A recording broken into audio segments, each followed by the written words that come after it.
Well, it doesn't take a team of scientists to conclude that people don't like eating food that has been sneezed on. Actually, it does take a team of scientists at the National Institutes of Health. The NIH spent $2 million of your money on a study to find that children don't like food covered with sneezes. And it gets nuttier from there. Here now, Oklahoma Senator James Lankford, who has assembled this year's definitive study of government waste. Senator, it's great to see you. I actually read your whole book. And we could spend the whole show, in fact, a whole week of shows on it. It spun me up so completely. But the thing that I was left with, the residue from reading it, was how cynical I felt at the end. I like NIH. I think they do life-saving research. And now they're wasting millions of dollars on sneeze research, on food. On food. And that's the painful part about all this, is that I look at it and I say, this is grants that need oversight, and regulators that need oversight, and agencies that need oversight. And just leaning over the edge and asking the question, before you do that grant, answer this question. Is it better to do cancer research, or is it better to do research to determine if 5-year-olds will still eat food if you sneeze on it? And by the way, that's exactly right. It actually erodes people's support for research spending when they find that their money is being wasted here. But I also learned a lot from this book, which I would recommend to everybody with a strong stomach. The government is spending an awful lot of money to lecture us about things. We're spending $500,000 a year to text people in rural areas on their phones not to chew tobacco. We're spending more than $1 million to text moms to urge them not to let their daughters go to tanning salons.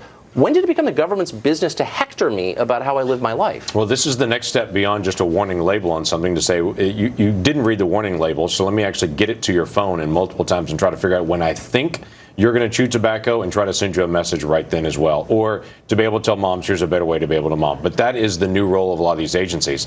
They're trying to dream up, how can I actually engage on the next level? They're still doing it. I told them not to. Now I want to find some way to be able to nag them. If a telemarketer is doing that, you could file a complaint and have them stop. But it's the government. But how intrusive is that? How Orwellian is it? What a violation of my private space. By the way, if I live in a rural area where nobody has jobs, and there are a lot of problems in rural America, they're bugging me about dipping Copenhagen? Really? Well, we had the same thing last year when they were actually tracking truck drivers and trying to text them messages about eating better and healthier foods as well. It's the same kind of issue, same kind of problem that's over and over again. I'm asking the simple question, is there better use of federal dollars? We've got national defense, we have infrastructure, we have all these things that need to be done.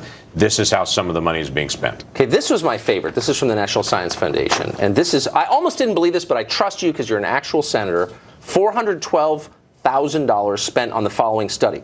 Glaciers, Gender, and Science, a feminist glaciology framework for global environmental change research. And this is the description of it. Quote, the feminist glaciology framework generates robust analysis of gender, power, and epistemologies in dynamic social ecological systems, thereby leading, this is real, to a more just and equitable science and human-ice interactions. I'll give you $1,000 if you can tell me what that means. Yeah, human-ice interactions, and you need to look at it from a feminist point of view. We actually had to read the paper to be able to go through it. Not only is it factual, the paper has been published, and our American tax dollars paid for it.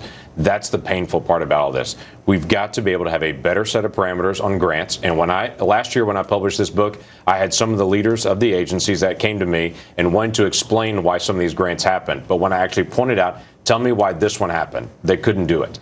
Basically, they have so many people that are signing off on the grants, and there aren't boundaries around those individuals. These grants just get signed off on because someone knows the person that's in that university, or someone knows that situation, and they sign off because it's not their money. But so many of them are so ideological. It's not just that they're wasteful, they're pushing a worldview and an ideological agenda on a helpless population that has no recourse. Doesn't anybody say, you're not allowed to push your stupid political theories on citizens? And that should be the most basic of all frameworks. We have about $600 billion a year that's just done on grants. $600 billion of federal tax dollars. Every agency has a different standard for how they choose grants, what they do to oversee them, if they do any follow-up on them, and if there's any approval process. I'm asking the simple question, if we're going to do grants as a federal government for science and for research and such, which we should, we should first answer the question, is anyone else going to do this?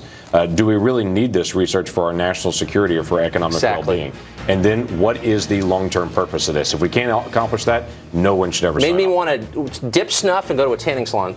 Thank you so much, Senator. It's great to see you. I'll sneeze on your food before you eat it. I hope you will. Hillary Clinton once told us it was our